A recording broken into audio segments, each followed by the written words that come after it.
Importance of fungi next topic है, actually last topic of the chapter. इसमें हम importance देखेंगे दो तरह से, इकोलॉजिकल इंपॉर्टेंस भी और कमर्शियल इंपॉर्टेंस भी।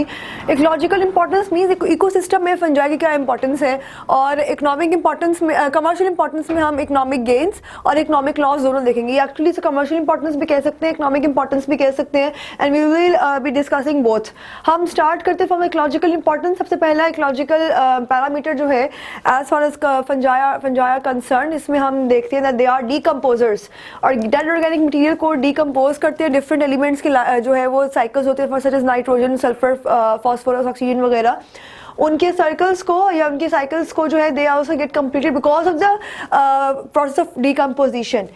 उसमें बैक्टीरिया के साथ साथ फंजाई जो है इनका एक इंपॉर्टेंट रोल है। सेकेंड हम देखते हैं सिम्बायोसिस या सिम्बायोन्स, उस तरह भी इनका रिलेशन है। इसमें क्या होता है दैट सिम्बायोसिस में म्यूचुअलिस्टिक रिलेशन है। म्यूचुअलिस्टिक रिलेशन मींस के फंजाई जिस भी ऑर्गेनिज्म के साथ कंबाइन होगी उसको भी बेनिफिट देगी और खुद भी इन टर्न बेनिफिट लेगी। पैथोजेनिक में ये होता है कि खुद जो है वो बेनिफिट लेगी लेकिन उस ऑर्गेनिज्म को जो है वो हार्म प्रोड्यूस करेगी। सिम्बायोन्स में लाइकेंस और माइकोराइजा। लाइकेंस में fungi is having an association with algae, और mycorrhiza में जो है it is having an association with आप कह सकते हैं vascular plants, उनकी roots के साथ जो है वो association होती है। हमने पहले पढ़ा endomycorrhiza, ectomycorrhiza, और दोनों में जो है ये photosynthesis चूंकि करेंगे algae भी और vascular plants भी, तो it will give protection and in turn it will gain food from the plants। चाहे वो algae is not a plant like body है algae, और vascular plants से it will gain food। उसके बाद बायो इंडिकेटर्स है। बायो इंडिकेटर्स मीन्स के कुछ फंजाई ऐसी होती हैं that are very sensitive to the pollution से सेंसिटिव होती हैं। अगर पोल्यूशन ज़्यादा होगी तो they will not survive, death हो जाएगी उनकी। तो इन सच केसेस हमारे पास फंजाई ऐसी हैं जिनको हम यूज़ करते हैं in the polluted area to see whether the environment is polluted और नॉट। इसमें एग्जाम्पल नहीं दी हुई, ठीक है। उसके बाद नेक्स्ट हमारे पास आ जाता है parameter that is bioremediation. Bioremediation is actually the removal और डिग्रेडेशन ऑफ पॉइजन या टॉक्सिक सब्सटेंसेस।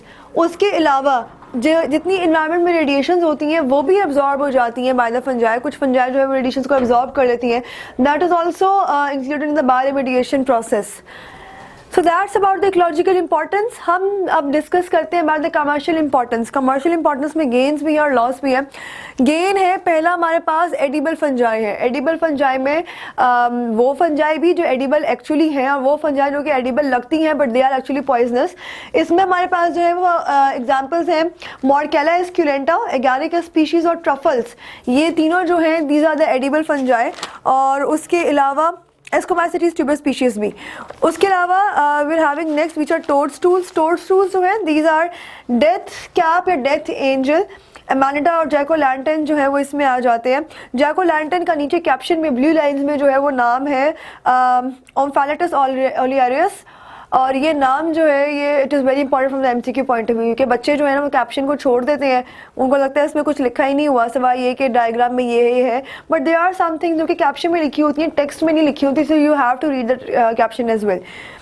रेनडियर मॉस के बारे में बताया हुआ, like is not a moss is used as food for reindeers in some other large animals in Arctic and सब Arctic बॉरियल reason. Arctic सब Arctic बॉरियल reason ये वो एक्सट्रीम रीजन्स हैं जहाँ पर नॉर्मली सर्वाइवल नहीं होता ह्यूमन बींग्स का या दूसरे ऑर्गेनिजम्स का। So because of the vast temperature region, vast temperature range of fungi, they do survive there as well. Second हमारे पास आता है fermentation and food industry. Second point पे फर्मेंटेशन फूड इंडस्ट्री सबको अच्छी तरह पता है that fungi are widely use in the process of fermentation. Baking industry में यूज़ होती है। यीस्ट सबसे इंपॉर्टेंट है। उसके अलावा ब्रेड और लिक्विड में यूज़ होती है। Penicillium species there are use for giving flavour, aroma खुशबू and characteristic colour to some cheese. उसके बाद एस्परजिलस है, fermenting producing soya sauce and soya paste from soybean, or citric acid also obtained from some aspergillus species.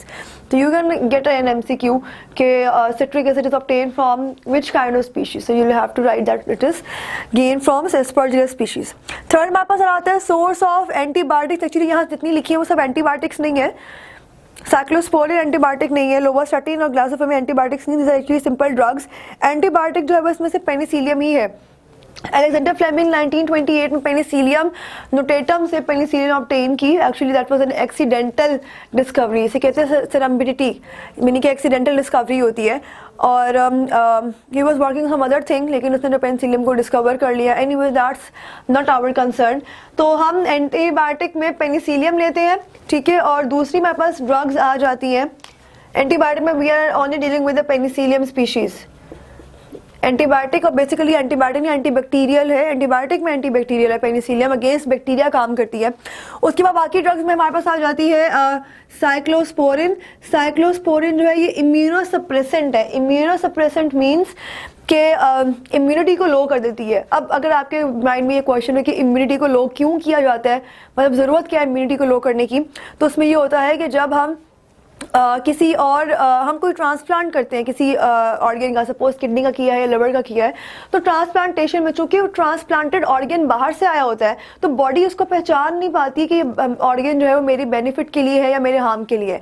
It also takes that organ as antigen के तौर पर लेती है। That means कि वो उसके लिए इम्यूनिटी के जो सिस्टम है उसको एक्टिवेट करके उसके खिलाफ एंटीबॉडीज बनाना शुरू कर देती है। That can destroy that organ जो कि ट्रांसप्लांटेड है। तो उस केस में ना हम पेशेंट को साइक्लोस्पोरिन जैसी इम्यूनोसप्रेसेंट्स देते हैं, जिसकी वजह से जो इम्यूनिटी होती है बॉडी की वो लो रहती है और आहिस्ता आहिस्ता आहिस्ता जो टिश्यू चाहे वो किडनी है या वो ऑर्गन किडनी है या लिवर है, that becomes familiar to the body. तो आफ्टर सम टाइम हम इम्यूनोसप्रेसेंट रोक देते हैं और जो टिश्यू होता है या जो ऑर्गन है that becomes familiar to the body and it gets normal. उसके बाद हमारे पास है ग्राइसोफिल्विन। ग्राइसोफिल्विन ये एंटी फंगल है। इट इज़ ऑल्सो मैं किसको एंटीबायोटिक में लिख देते हैं, एंटी फंगल।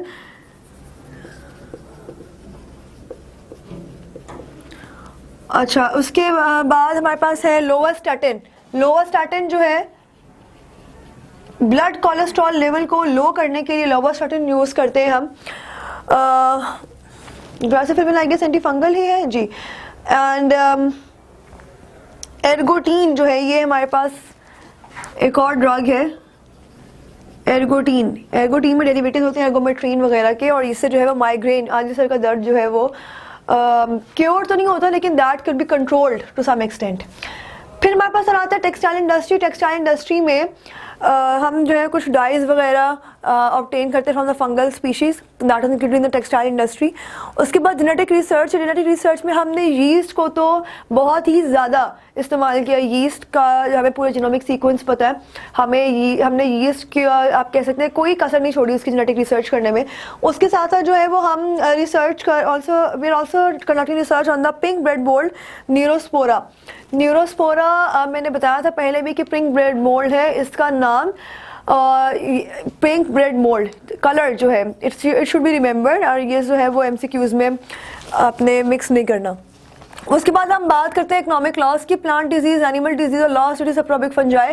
प्लांट डिजीज में हमने अभी पढ़ा था जैसा बेसिडियोमाइसिस में रस्ट और स्मट स्पीशीज थी, ठीक है। तो it can cause diseases. Plant fungi responsible for many diseases plant disease, क्योंकि इनके अपने पास काइटिन होता है और chitin is more resistant to decay as compare to cellulose. तो सेलुलोज को जल्दी से जो है ना ये रप्चर कर देंगी या ख़राब कर देंगी, डिके कर देंगी उसका। Powdery mildew use on grapes, rose, wheat etcetera. Ergot of rye, red rot of sugar cane. Sugar cane गन्ने के, अगर कभी देखें ना गन्ना जिसके ऊपर जो डिजीज होगा, अगर आप उसका ऊपर से जो है वो क्रॉस सेक्शनल लेयर तो उसके अंदर पिंक से जो है फाइबर्स आपको नजर, उसके अपने फाइबर्स पिंक कलर के हुए होते हैं, that is red rot of sugar cane caused by fungi. उसके बाद है potato wilt, cotton root rot, apple scab, brown rot of peaches, plums, apricot, chillies, some other common plant disease caused by fungi. ये तो normal घरों में भी जो है वो एप्पल, नाशपाती वगैरह, सेब, नाशपाती वगैरह के ऊपर जो है फंजाई ग्रो कर जाती होती है। तो ये भी जो है वो एक कॉमन डिजीज़ है, देखने में आपको मिलेगा। एनिमल डिजीज़ पे आ जाइए जो कि काफ़ी इंपॉर्टेंट है समझने के लिहाज से भी। Fungi cause certain animal disease, ringworm, athlete's foot और superficial fungal infections. Skin infection है। स्किन इन्फेक्शन मीन्स कि टॉपिकल या लोकल इफेक्ट होता है इनका, और उसमें यह कि एथलीट्स फुट है। एथलीट्स फुट नाम इसलिए क्योंकि बेसिकली पाँवों पे होती है, उंगलियों के दरमियान में होती है, पाँवों पे भी हो सकती है। इसके अंदर जो है वो रेडिश कलर के स्कार्स बन जाते हैं विच आर वेरी इन्फ्लेमेटरी, और बहुत सारा जो है वो पिंचिंग होते हैं और इरिटेशन बहुत ज़्यादा उसके ऊपर हो रही थी, इन्फ्लेमेशन बहुत ज़्यादा हो रही होती है। रिंग वॉर्म जो है, रिंग वॉर्म भी जो है वो स्किन डिजीज है, रिंग लाइक स्ट्रक्चर्स बन जाते हैं ऑन द स्किन। उसके अलावा कैंडिडा एल्बिकैंस, ये यीस्ट है which cause oral and vaginal thrust, oral और वेजाइनल थ्रश कॉज करती है। और it is also very swear, काफ़ी जो है ये स्वेयर है। इसमें कैंडिडियासिस और कैंडिडियोसिस जो है हम इस डिजीज़ को कहते हैं। उसके अलावा हिस्टोप्लाज्मोसिस है, histoplasmosis is a lung infection, lungs में जो है इन्फेक्शन होता है, definitely that will produce issue, या वो जो है वो एक इरिटेशन कॉज करेगा वाइल ब्रीदिंग और while taking while respiring, actually breathing. उसके बाद aspergillus fumigatus cause aspergillosis but only in person with defective immune system such as AIDS and may cause death. Aspergillus fumigatus जो है fungi का नाम है, it will cause a disease aspergillosis उन organisms में जिनका इम्यूनिटी सिस्टम लो है, सच as ads, ads में जो इम्यूनिटी सिस्टम होता है बॉडी का वो बहुत लो हो जाता है। एंड उसके बाद है एस्परजिलस के कुछ स्ट्रेन्स हैं that can B carcinogenic, carcinogenic means cancer causing, और इसमें आ जाते हैं aflatoxins, these are the mycotoxins produced by aspergillus। और उसके अलावा जो है aspergillus contaminates improperly stored grains such as peanuts and corn etc। ergotism है, ergotism is caused by eating bread made from purple ergot contaminated rye flour। और उसके अलावा poisonous material in the ergot causes nervous spasm। poisonous material जो है अगर आप उसकी intake कर रहे हैं that is present in the rye flour या एर्गॉट में, तो उससे नर्वस स्पैज्म हो सकते हैं, यानी कि झटके आना शुरू हो जाते हैं, कन्वर्जन झटके वगैरह शुरू हो जाते हैं, नर्वस स्पैज्म जाते हैं, actually one in the same thing. Psychotic delusions, psychotic delusion means के मेंटल रिटार्डेशन हो जाती है उसके अंदर।